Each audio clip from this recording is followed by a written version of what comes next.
மீண்டும் உங்களை நாம் சந்திப்பதிலே மிக்க மகிழ்ச்சி அடைகின்றோம். நான் இலங்கையில் இருந்து பதுளை போதனா வைத்தியசாலையில் இருந்து வைத்தியர் கிருஷான் வேதநாயகம். எங்களுடைய உடலிலே இருக்கின்ற ஈரலினுடைய தொழிற்பாடு ஏதோ ஒரு காரணத்தின் காரணமாக பாதிக்கப்படுமாக இருந்தால் அது ஈரல் அழற்சியாக இருக்கலாம், அல்லது ஈரலிலே ஏற்படுகின்ற கட்டிகளாக இருக்கலாம், அல்லது ஈரலில் ஏற்படுகின்ற புற்றுநோயாக இருக்கலாம்.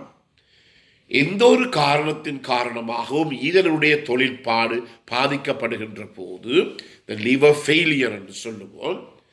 என்னென்ன குடங்குறிகள் ஏற்படுகின்றது என்றால், நான் முதலிலே சொன்னது போல உடல் முழுவதும் மஞ்சளாகும், கண்கள் மஞ்சளாக தெரியும், அதே நேரத்திலே வாயினுடைய உட்பக்கத்திலே மஞ்சளாக இருக்கும், உடலிலே கூட மஞ்சளாக வரும். அதே நேரத்தில் நாங்கள் கழிக்கின்ற சிறுநீரானது ஒரு பிளேன் டீ அல்லது ஒரு சாயம் என்று சொல்லுவோம், பிளேன் டீ போல நிறத்தில் இருக்கும். அதே நேரத்திலே முக்கியமாக 2 கால்களினுடையதும் வீக்கம் ஏற்படும். எனவே இந்த கால்களினுடைய வீக்கம் பல காரணங்களால் ஏற்படுகிறது. அதுதான் மிக முக்கியமாக இன்று நாங்கள் பார்க்க போகின்ற விடயம்.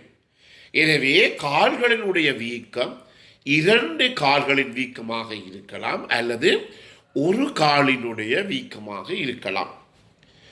இந்த ஒரு காலினுடைய வீக்கம் என்று சொல்லுகின்ற போது முக்கியமாக என்ன செய்யலாம், அந்த காலிலே ஏற்படுகின்ற ஏதாவது ஒரு புண் அல்லது காயம் காரணமாக அதனூடாக கிருமி தொற்று ஏற்பட்டு அந்த காலிலே வீக்கம் ஏற்படலாம். இது சாதாரணமாக நாங்கள் தோல் கிருமி தொற்று அல்லது செலுலைட்டிஸ் என்று அழைப்போம். இதன் காரணமாகவும் அந்த கால் வீங்கி காணப்படலாம்.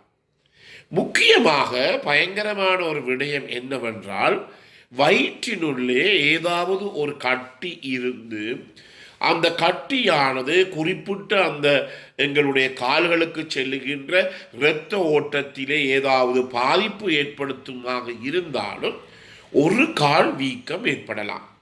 எனவே ஒரு கால் வீக்கம் ஏற்பட்டவர்கள் கட்டாயமாக வயிற்றை நாங்கள் அல்ட்ராசவுண்ட் ஸ்கேன் அல்லது படம் பிடித்து பார்த்து வயிற்றினுள்ளே ஏதாவது கட்டிகள் இருக்கின்றதா என்பதை இல்லையா என்பதை நாங்கள் உறுதிப்படுத்த வேண்டும். மிக முக்கியமானது. அதே நேரத்தில் ஒரு காலிலே வீக்கம் என்று சொல்லுகின்ற போது சில நேரங்களில் சாதாரணமாக தடிப்படைந்த வீங்கின நாளங்கள், அதை நாங்கள் வெரிகோஸ் வெயின் என்று சொல்லுவோம். இந்த வெரிகோஸ் வெயின் அல்லது தடிப்படைந்த விரிந்த நாளங்களானது 2 கால்களிலும் ஏற்படலாம். சில நேரங்களில் ஒரு காலிலே கொஞ்சம் கூடுதலாக ஏற்படலாம். அதன் காரணமாகவும் இந்த ஒரு காலினுடைய வீக்கம் ஏற்படக்கூடிய சந்தர்ப்பங்கள் இருக்கின்றது. எனவே இது ஒரு கால் வீக்கம் என்று சொல்லுகின்ற போது அந்த பகுதியிலே ஏற்படுகின்ற பாதிப்புகள். அதே நேரத்தில் உங்களுக்கு தெரியும், மூட்டுவாதம், ரூமட்டாய்டு ஆர்த்ரைட்டிஸ். இந்த மூட்டுவாதமானது 2 முழங்கால்களிலோ அல்லது 2 கணுக்கால்களிலோ ஏற்படலாம். சில வேளையில் ஒரு பகுதியிலே ஒரு கணுக்காலிலே மட்டும் கூடுதலாக அந்த வாதக்குணம் ரூமட்டாய்டு ஆர்த்ரைட்டிஸ் ஏற்பட்டு அந்த கணுக்கால் பகுதியில் அந்த கணுக்கால் மூட்டிலே வீக்கம் ஏற்படலாம். எனவே ஒரு பக்கத்திலே ஏற்படுகின்ற கால் வீக்கமானது மிக முக்கியமாக நாங்கள் கவனிக்க வேண்டியது என்ன, வயிற்றிலே ஏதாவது புற்றுநோய்கள் வருகின்றதா என்பதை நாங்கள் யோசித்து பார்க்க வேண்டும். ஆனால் 2 கால்களிலும் ஏற்படுகின்ற வீக்கம் மிக பாரதூரமான பிரச்சனையை ஏற்படுத்தும். அது இருதயம் சம்பந்தமான பிரச்சனையாக இருக்கலாம், ஈரல் சம்பந்தமான பிரச்சனையாக இருக்கலாம், அல்லது சிறுநீரகங்கள் சம்பந்தமான பிரச்சனையாக இருக்கலாம், அல்லது சில எண்டோக்ரைன் டிசார்டர்ஸ், அதாவது இந்த உள்ளுறக்கும் சுரப்பிகள், அதாவது இந்த ஹோமோன்களை சுரக்கின்ற சுரப்பிகளிலே ஏற்படுகின்ற பாதிப்பு காரணமாகவும் அதை நாங்கள் எண்டோக்ரைன் டிசார்டர்ஸ் என்று சொல்லுவோம். உதாரணமாக இரத்தத்தில் இருக்கின்ற தைராக்சினுடைய அளவு குறைகிறது. இதன் காரணமாகவும் இந்த 2 காலுடைய வீக்கம், இருதயம், ஈரல், சிறுநீரகங்கள், அதே நேரத்திலே எங்களுடைய இந்த எண்டோக்ரைன் டிசார்டர்ஸ், அகம் சுரக்கும் சுரப்பிகளுடைய ஏற்படுகின்ற மாற்றம், இவற்றின் காரணமாகவும் இந்த 2 கால்களினுடைய வீக்கம் ஏற்படலாம். முக்கியமாக இருதயம் சம்பந்தமான விடயங்களை பார்க்கின்ற போது இருதயத்திலே ஏற்படுகின்ற தொழிற்பாடு குறைவடைதல், இருதயத்தினுடைய தொழிற்பாடு குறைவடைதல், அதாவது ஹார்ட் ஃபெயிலியர் என்று சொல்லுவோம்.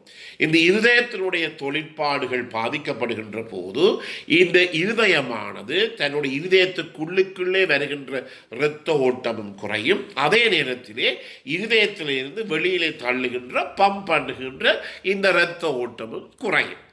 வாங்குவதும் குறையும், வெளியிலே விடுவதும் குறையும் இதயத்துடைய தொழிற்பாடு. இவ்வாறு இருக்கின்ற போது எங்களுடைய 2 கால்களினுடைய வீக்கமும் ஏற்படும். எனவே நீங்கள் கேட்கலாம், இந்த இருதயம் சம்பந்தமான பிரச்சனைகளை நாங்கள் எவ்வாறு தீர்ப்பது என்று. நீங்கள் போய் ஒரு வைத்தியரை கண்டு அவரிடம் உங்களுடைய அமுக்கத்தை, பிளட் பிரஷரை நீங்கள் கட்டாயமாக பரிசோதித்து பார்க்க வேண்டும். மிகவும் முக்கியமானது.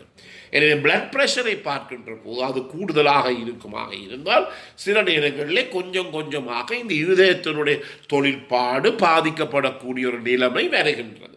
எனவே முக்கியமாக இடையிலிருந்து நாங்கள் விடுபட வேண்டுமாக இருந்தால் எங்களுடைய குருதி அமுக்கத்தை 40 வயசுக்கு மேற்பட்டவர்கள் குறைந்தது 3 மாதத்துக்கு ஒரு தரமாவது அல்லது ஒவ்வொரு மாதமும் பார்த்தால் கூட அது மிகவும் நல்லது.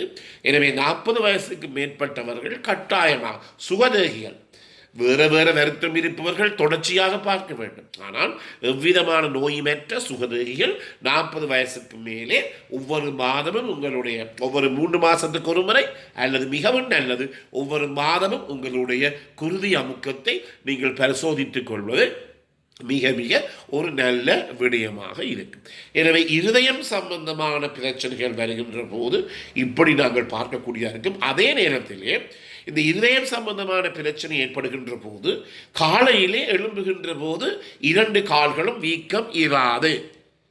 2 கால்களிலேயும் வீக்கம் இராது. இதில் நல்லாக படுத்திருக்கின்ற போது கால்களிலே தேங்கிய அந்த நீரான இரத்தமானது உடம்புக்குள்ளே இருதயத்துக்குள்ளே பம்ப் பண்ணப்பட்டு பிரச்சனை போகின்றபடியினாலே இருதயம் சம்பந்தமான நோயாளிகள் காலையிலே எழும்புகின்ற போது 2 கால்களும் வீங்காகும்.